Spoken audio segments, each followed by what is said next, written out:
Hello students. तो हमने बात की थी कल आपके टेम्परेचर से रिलेटेड कुछ फिनोमिना की भी। पोलर रीजन बहुत ठंडे होते हैं और वहाँ पे उस हिसाब से कैसे एनिमल्स में और बर्ड्स में अडेप्टेशंस आती हैं। तो हमारे 3 रीजन से जो हमने बात की थी, एक पोलर रीजन था, एक ट्रॉपिकल रेन फॉरेस्ट था और एक टेम्परेट ग्रासलैंड्स थे।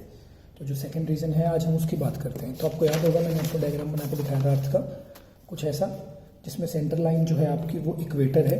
दिस ये आपकी इक्वेटर है, ठीक है, इक्वेटर।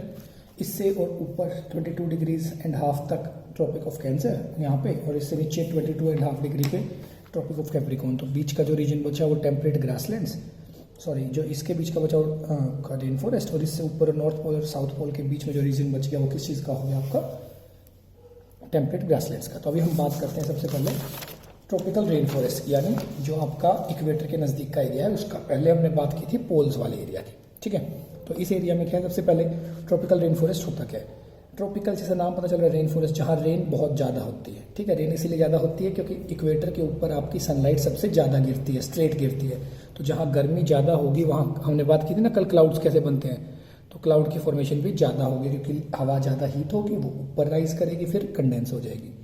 तो फर्स्ट पॉइंट है आपका, tropical region has hot climate because of its location around the equator. Equator के नज़दीक जो भी चीज़ होती है वो कैसी होती है, काफ़ी हॉट होती है। तो आपका ट्रॉपिकल रीजन भी कैसा है, हॉट है। अब इक्वेटर क्या है, equator is basically A central imaginary line on earth.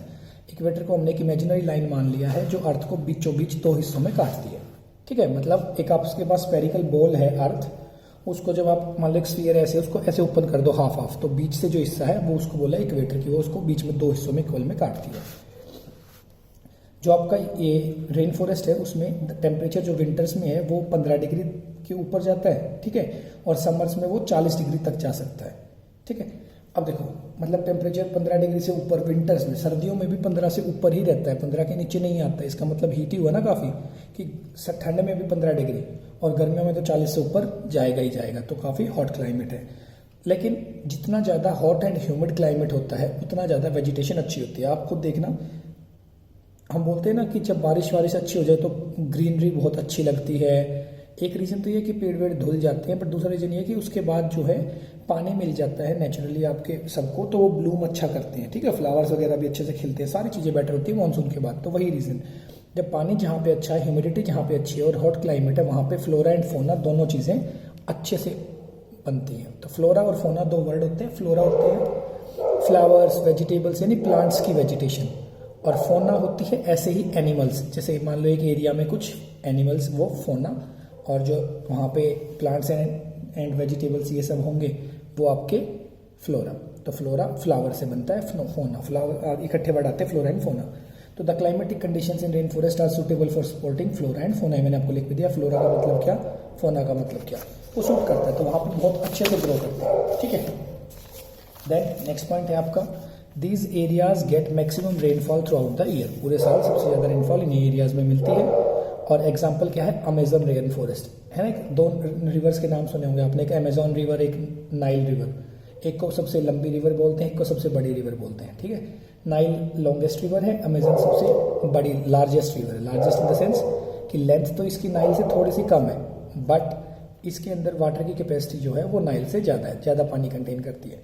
तो इसीलिए कंटेन करती है क्योंकि रेन बहुत ज़्यादा होती है, ठीक है स्टूडेंट्स। तो ये था आपका rain forest, tropical rain forest. अब हम बात करते हैं टेम्परेट ग्रासलैंड्स की। टेम्परेट ग्रासलैंड मतलब वो एरिया जो ट्रॉपिक ऑफ कैंसर से ऊपर है लेकिन पोल से नीचे है, ठीक है। उस एरिया को क्या बोलेंगे। तो सबसे पहले तो कहाँ पे है, these are located about tropic of cancer and below tropic of, sorry ये गलत लिखा गया है, करेक्ट कर लेना स्टूडेंट्स ये, और मैं आपको वैसे भी करेक्ट कर बता दूंगा। Located about tropic of Cancer, Tropic of Cancer से above and below tropic of Capricorn, Capricorn से बिलो, यहां पे आएगा कैप्रिकॉर्न, ठीक है। ट्रॉपिक ऑफ कैंसर से ऊपर, ट्रॉपिक ऑफ कैप्रिकॉर्न से नीचे, और पोल्स के बीच में, एंड बिफोर पोल्स, पोल्स के बीच में। पोल से पहले, ट्रॉपिक ऑफ कैंसर से ऊपर ये वाला, ऐसे ही पोल से पहले, साउथ पोल से पहले, लेकिन ट्रॉपिक ऑफ कैप्रिकॉर्न के नीचे ये वाला एरिया, ठीक है। तो मतलब यहाँ पे ठंड बहुत ज़्यादा भी नहीं होगी गर्मी भी बहुत ज़्यादा नहीं होगी, इसीलिए टेम्परेट वर्ड यूज़ किया हमने, ठीक है, ट्रॉपिकल। अब इन टेम्परेट ग्रासलैंड्स का क्या है ना, ये ग्रासलैंड्स घास के मैदान होते हैं बेसिकली, ठीक है।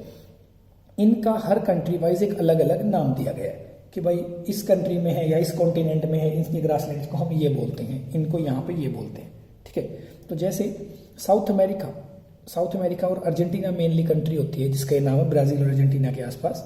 साउथ अमेरिका में जो ग्रासलैंड्स हैं उनका नाम है पेम्पास, PAMPAS, पेम्पास। जो अफ्रीका है, अफ्रीका में जो ग्रास के आपके ग्रासलैंड्स हैं उनका नाम है वेल्स, VELDTS, वेल्स। और यूरेशिया, जहाँ पे यूरोप और एशिया दोनों ज्वाइन करते हैं, रशिया के पास यूरोप और एशिया दोनों ज्वाइन करते हैं, आपको कभी ग्लोब देखना तो वहाँ पे जो बनता है उसको बोलते हैं स्टेपीज, ठीक है। और नॉर्थ अमेरिका में जो है USA, कनाडा, यहाँ पे उनका नाम है प्लेन्स। और ऑस्ट्रेलिया में जो है वो है डाउन्स, ठीक है। ये कुछ आपके मेजर ग्रासलैंड्स थे और ये मैंने आपको डायग्राम बना के दिखाया फिर कि कैसे कौन सी चीज़ थी। बस एक ये याद रखना, कोई पूछ ले कि पोलर रीजन में जो वेजिटेशन होती है उसको क्या बोलते हैं, उसको टुंड्रा वेजिटेशन बोलते हैं, ठीक है। कई बार वैसे आपका काम की नहीं है इतना, बट स्टिल कोई पूछ ले तो आप याद रखना। तो इस चैप्टर में हमारे स्टूडेंट्स इतना ही है, वेदर एंड क्लाइमेट। इसके बाद विंड्स वगैरह हम जो नेक्स्ट चैप्टर है वो शुरू करेंगे। तो देखो इसमें हमने क्या क्या पढ़ लिया, मैं बस एक रिवीजन करा देता हूँ आपका, फिर हम कल क्वेश्चंस करेंगे इसके। तो हमने क्या पढ़ा था, सबसे पहले हमने पढ़ा आपके चैप्टर के बारे में, वेदर क्या होता है। फिर हमने पढ़ा वेदर के एलिमेंट्स क्या क्या हैं, ठीक है। वेदर के एलिमेंट्स के बारे में पढ़ लिया, आपको पता है हर एलिमेंट के बारे में हम पढ़ चुके हैं। पहले टेम्परेचर क्या होता है, ह्यूमिडिटी क्या होती है, विंड स्पीड क्या है। फिर हमने पढ़ा क्लाइमेट क्या है, फिर क्लाइमेट के एलिमेंट्स या फैक्टर्स, और उसके बाद क्लाइमेट और वेदर में डिफरेंस, कि क्लाइमेट और वेदर में रियल डिफरेंस क्या होगा। फिर मेटीरियोलॉजी एंड क्लाइमेटोलॉजी, वेदर की स्टडी और क्लाइमेट की स्टडी, उसके बारे में पढ़ा। टेम्परेचर किस टाइम नोट करते हैं, ये सब पढ़ा। फिर जो पढ़ा था हमने, नेक्स्ट टॉपिक कवर किया था वो था क्लाउड्स, कि बादल कैसे बनते हैं, बादल कहाँ बनते हैं, कहाँ बेटर बनेंगे। क्लाउड्स के बाद जो नेक्स्ट था वो था रेनगॉज, कि उस इंस्ट्रूमेंट को क्या बोलते हैं जो आपका मेजर करेगा। और थंडरस्टॉर्म हमने पढ़ा कि आपका बारिश के साथ जो बिजली कड़कती है वो क्यों कड़कती है। और फिर पढ़ी हमने वेजिटेशंस, रीजन, 3 टाइप के रीजन, कौन कौन से, पोलर, टेम्परेट और ट्रॉपिकल।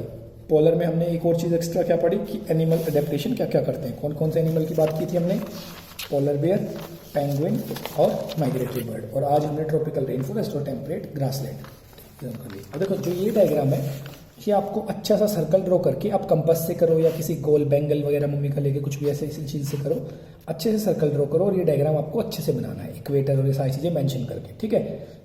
साफ साफ बड़ा सा डायग्राम बनाना, हाफ पेज का एटलीस्ट, ताकि आपको ये चीज़ें देखने में आसान हो, क्योंकि डायग्राम में देखोगे तो याद भी रहेगी, ठीक है। तो इस चैप्टर में इतना ही है, इसमें ये चैप्टर खत्म होता है। आपकी कोई क्वेरी हो तो आप मेरे से पूछ लेना, और फिर हम कल आपकी इसकी एक्सरसाइज कर देंगे और फिर उसके बाद आपका नेक्स्ट चैप्टर शुरू करेंगे, ठीक है स्टूडेंट्स। तो अभी आप इसको नोट कर लीजिए, कुछ भी नहीं समझ में आता है तो मेरे से पूछ लेना। Okay, take care students.